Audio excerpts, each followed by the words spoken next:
Hello, what's up mga idol? For today's video ay share ko sa inyo yung black and white na naman mga idol, no?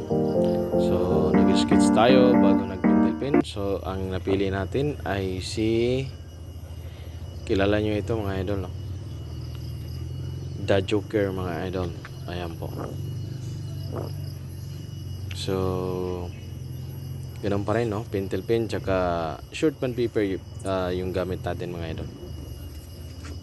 Ayan po. So final darken mga idol. Yan po. So nag-dark na tayo sa loob mga idol. Ayan, no? So ayan mga idol, no, na napakadali lang mga idol, no.